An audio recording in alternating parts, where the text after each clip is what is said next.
You're listening to Procurement 6, the weekly podcast from the team at Art of Procurement that summarizes this week in procurement in just 6 short segments. Hi there, I'm Philip Heitzen, and today is Friday, July 22nd, 2022.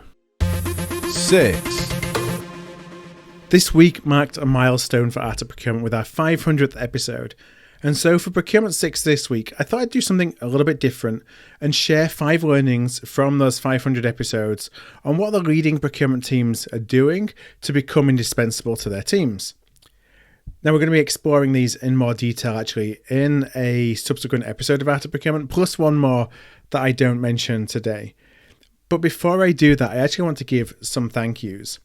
First, thank you. Thank you for listening. With you listening and spreading the word, there would be no Art of Procurement if you hadn't been doing that. And Art of Procurement, it's pretty incredible. We've been listened to over 800,000 times since the very first episode in 2015. And we've grown 80% just this year. That listenership has enabled us to build a business around making procurement insights accessible to all. Not just those of you who can regularly go to conferences or have costly memberships to corporate training programs. And that was one of the real cores of Art of Procurement right at the very beginning, to make these insights accessible to all. We've been supported by many different partners and collaborators over the years, including all of the guests from each of our 500 episodes. And so many of our advocates throughout the years have become great friends. I want to mention Jack Miles, Joanna Martinez, and Greg Tennyson, who all supported Art of Procurement from the very early days, right at the beginning, and have provided me with a lot of guidance throughout the good times and, frankly, a lot of the not so good times as well. I'm also grateful to have the opportunity to build a great team to 10x the impact that Art of Procurement has on the procurement community, with special shout outs to my Procurement 6 co-host and the extrovert among us, Helen McKenzie, and Brittany Riley, who is keeping the AOP operation running smoothly behind the scenes. And finally to Kelly Barner, my now co-partner at Art of Procurement. Kelly was an inspiration when I started the podcast 500 episodes ago. I'm honoured that she's now my partner in crime and a great friend as well. Kelly puts ideas into words like no one else in the procurement industry. All right, well, thanks for allowing me to share just a few of the many thank yous that I have from the first 7 years and 500 episodes of Art of Procurement. 5. So the first of those 5 characteristics I wanted to share today is that the great procurement teams, they drive business outcomes. They're understanding the needs of the enterprise and individual stakeholder groups, and they're creating outcomes that are aligned with the objectives of both. It's not about procurement outcomes, it's about business outcomes. And where conflicting objectives exist, procurement is mediating a resolution between all parties. 4. The second insight is that great procurement teams are inspiring and catalyzing change. Procurement teams are seeking new and creative opportunities to solve problems and to create competitive advantages. Not about doing the same thing, it's about challenging that status quo, but partnering with stakeholders all the way through from those ideas through to implementation. This is Procurement 6 from Art of Procurement. To get notified every time an episode is published, go to artofprocurement.com/subscribe. 3. The third characteristic of great procurement teams is they're facilitating differentiated decision making. When I say differentiated decision making, I mean decision making that's really driving competitive advantage. And I know that that's a little bit of a cliche. It's a kind of a well-worn term for what we're trying to aspire to do within procurement and make procurement the difference maker.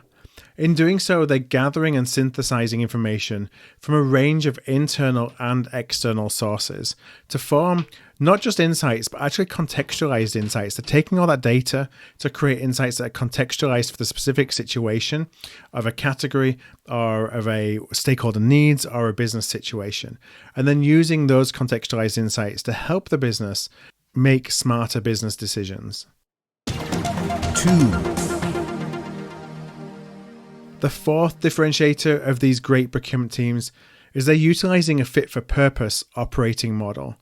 What do I mean by that? Well, a lot of times we see discussions around operating models that focus on this notion of best in class, and I've spoken on the podcast many times over the last 7 years about the fact that in my mind there really isn't such a thing as best in class, because it's really how do you build a procurement operating model that suits the business that you're working in. And while there may be some characteristics and traits that are the same from business to business, a lot of them are different based on the unique situation of each company. Those that are doing this and are doing procurement the best are doing it with that in mind, and building really a custom operating model that maximizes the power of a procurement ecosystem. This ecosystem is really important because it's looking at people, processes, and technology, and what are the best ways based on the maturity of the organization, the maturity of the procurement team, to bring all those together. And that changes as the needs of the business change, and it changes as the maturity of the procurement organization changes. 1. And the final differentiator of great procurement teams that I want to focus on today is that they possess an entrepreneurial mindset. So these teams are embodying entrepreneurial spirit through positive, creative problem solvings. They take accountability for their decisions, but also for situations that they may find themselves in or that suppliers find themselves in. They're creative. I think something that's really important is they're tenacious and resilient. When things go wrong, it's all about showing up, trying to drive the right outcomes, as we talked about right at the beginning, and not kind of throwing your hands up and saying, well, that's somebody else's problem, or that's a problem that's caused by somebody else and it's not my responsibility to solve.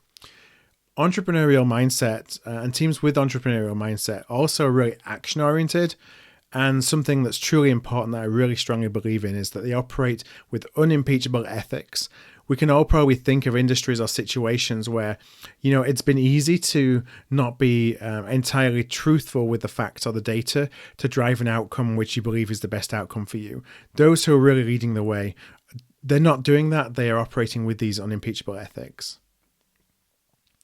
Now, Kelly and I are going to be elaborating on these topics, plus one more, based on our experiences over the past 20 years in an upcoming Art of Procurement podcast, because these are forming part of a mission that we're building to 10x the impact of procurement. And we have a number of principles that we're really looking forward to share and build on, including some of these that I talked about that we've really taken from both our experience over the last 20 years, but also the 500 episodes of Art of Procurement and all the different guests, the broad range of guests that we've spoken to over the past 7 years. So I want to thank you again for tuning in. Thank you for tuning in week on week to all the different content that we publish. We always love to hear from you. You can do that via the website or just go to artofprocurement.com/contact. We always love to hear your perspectives, opinions, if we should be doing anything differently, covering any topics different. And here is to the next 500 episodes. Thanks for listening. We'll be back next Friday at 6 a.m. U.S. Eastern Time. If you've enjoyed this pod, help us grow and tell your peers to search for Procurement 6 wherever they get their podcasts.